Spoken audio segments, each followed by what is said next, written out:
Alhamdulillah Rabbil Alamin. Nahmaduhu wa nasta'inuhu wa nasta'dihi wa nastaghfiruh. Wa na'udzu billahi min shururi anfusina wa min sayyiati a'malina. Man yahdihillahu fahuwal muhtadi wa man yudlilhu falan tajida lahu waliyyan mursyida. Asyhadu an la ilaha illallah wahdahu la syarika lahu wa asyhadu anna sayyidina wa nabiyyana Muhammadan abduhu wa rasuluh. Allahumma shalli wa sallim wa barik ala sayyidina Muhammad wa ala alihi wa ashabihi wa man istanna bi sunnatihi wa ihtada bi hadihi ila yaumil din.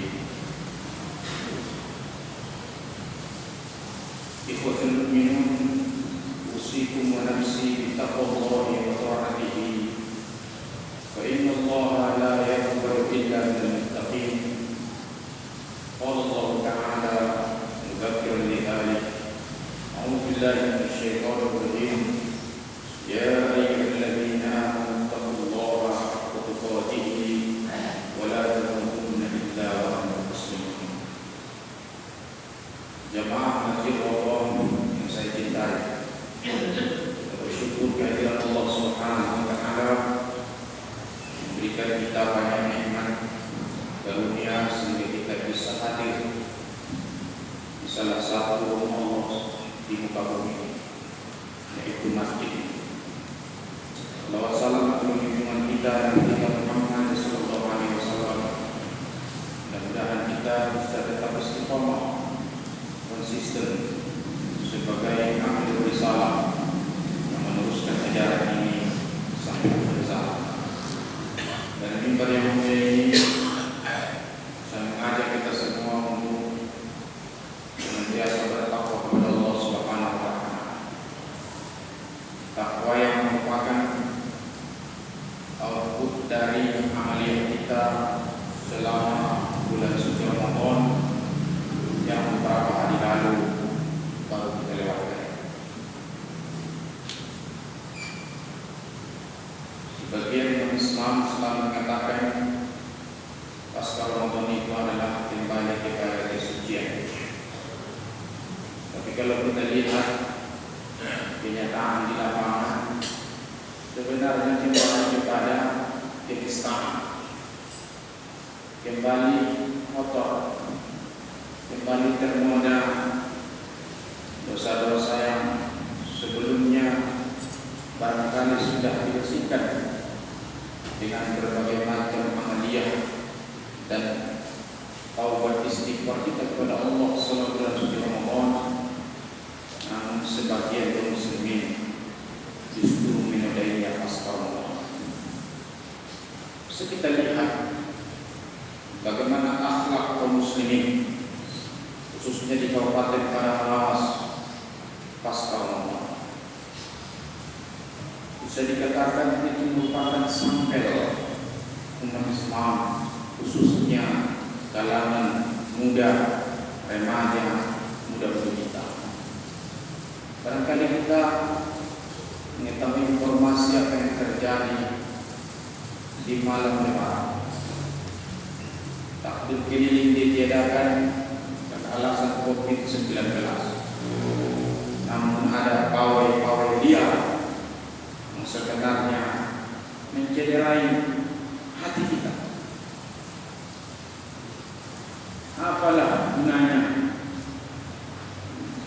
lewat sana, lewat sini hanya untuk mempertontonkan keilmuan, memamerkan kejahilan, bahkan sampai melampaui. Inna lillahi wa inna ilaihi raji'un. Di Lebaran ini 10 menit saja kita nongkrong di pinggir jalan melihat anak-anak kita, khususnya generasi muda yang lalu lalang, begitu banyak syariat yang dilanggar. Pasangan muda-mudi yang tanpa ikatan nikah, boncengan dengan pakaian yang tidak menutup aurat, berdua-duaan, dan seolah-olah itu sudah menjadi legal, sudah menjadi halal di dalam Islam. Itu bagian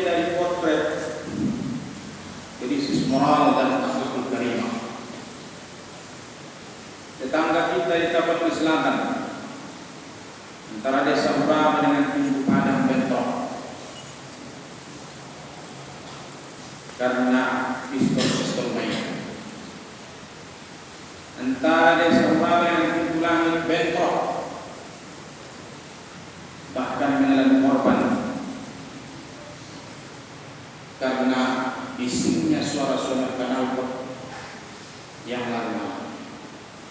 Dan ini semua ada di Kabupaten Pemalang.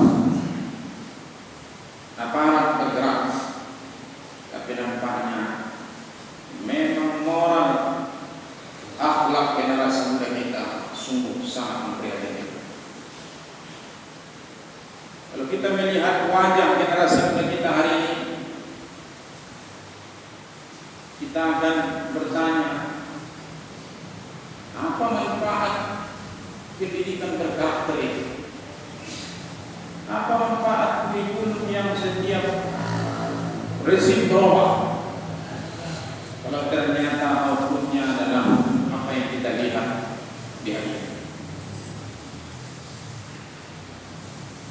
Maka degradasi moral, kemerosotan moral suatu bangsa merupakan tanda kehancuran.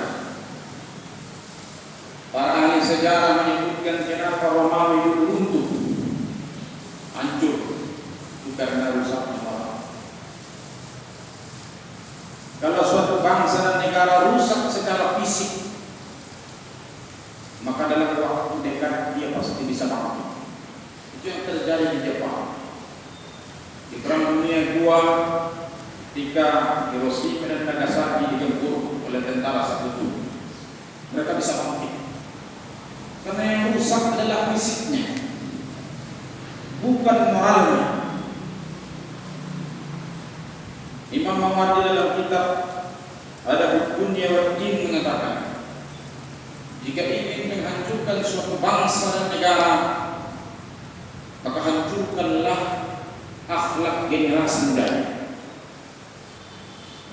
Sastrawan Mesir Ahmad Shawqi Bey mengatakan, suatu bangsa akan jaya ketika akhlaknya baik, dan suatu bangsa akan binasa apabila akhlaknya rusak.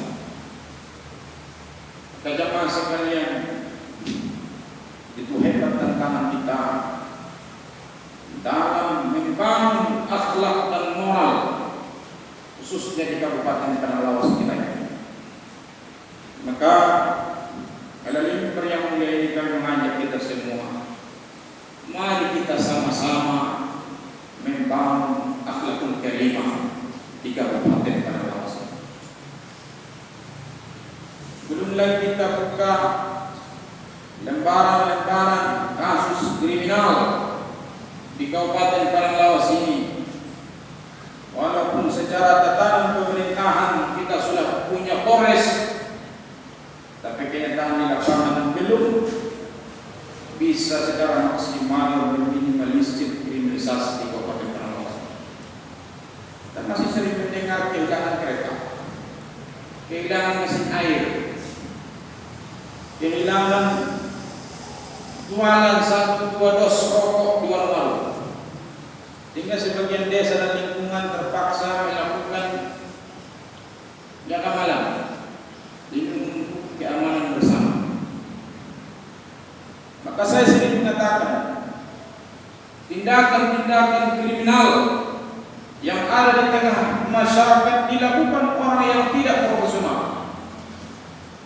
Mungkin tidak ada di Kabupaten Tanah Lawas ini yang mencuri hanya untuk mencari makan, mencuri demi sesuatu nasi. Itu hanya cerita di Kabupaten Tanah Lawas.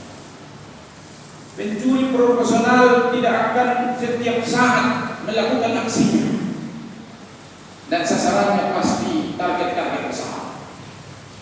Tapi kalau hanya sasarannya kompor gas, sasarannya mesin air, sasarannya kereta-kereta butut, barangkali dilakukan oleh anak-anak kita, saudara-saudara kita yang memang sudah kecanduan narkoba. Maka setiap saat, setiap hari dia harus melakukan pencurian dan tindakan kriminal untuk membeli barang haram itu. Maka bagi aparat penegak hukum kalau ingin menghentikan pencurian-pencurian di lingkungan khususnya di Kelurahan Pasar Siwon ini, hentikanlah Bapak. Karena itulah semua sebenarnya sudah. Jemaah sekalian yang saya hormati, terus bagaimana caranya kita membangun moral, membangun akhlak di Kabupaten Bangkalas ini? Petunjuk itu sudah disebutkan Allah Subhanahu wa taala dalam surah Al-A'raf ayat 199. A'udzu billahi minasyaitonir rajim. Khudhil 'afwa wa'mur bil 'urf wa'rid 'anil jahilin. Menurut Imam Zamakhsyari dan Ibnu Asyur, ayat ini merupakan ajamul ayatin fil akhlaqi karimah.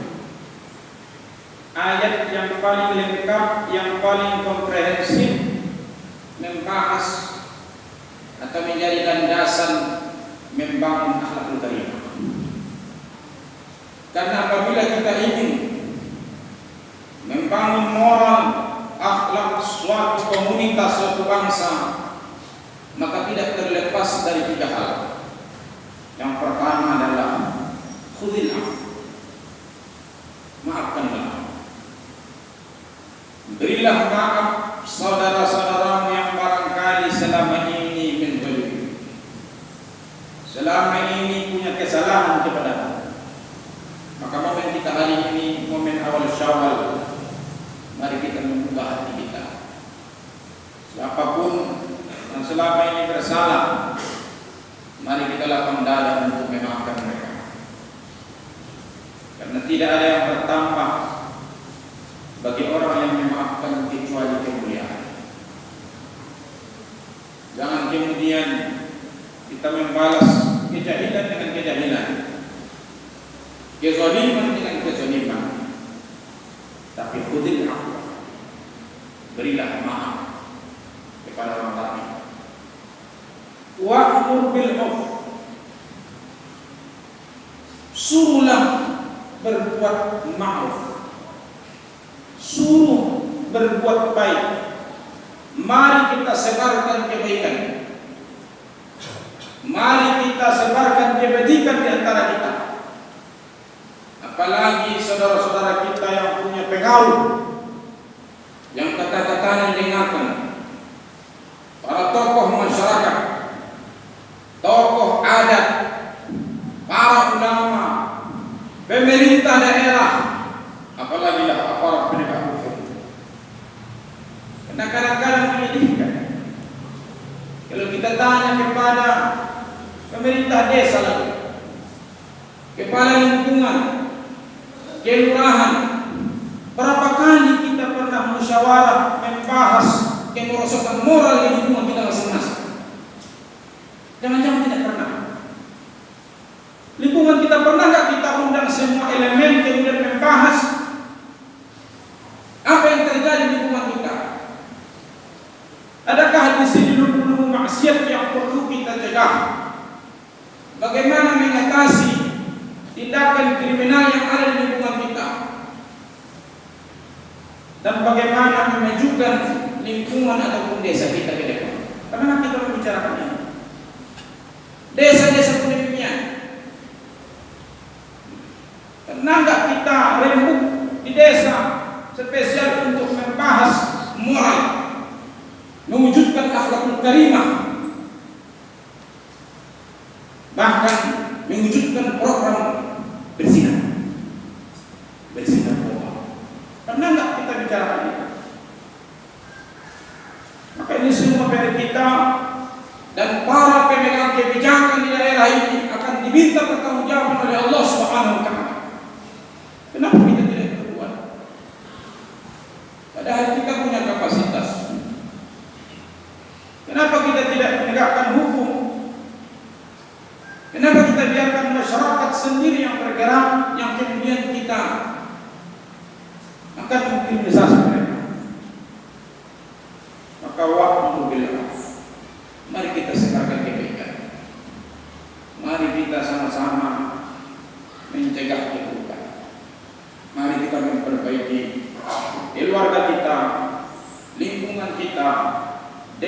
kita, kelurahan kita.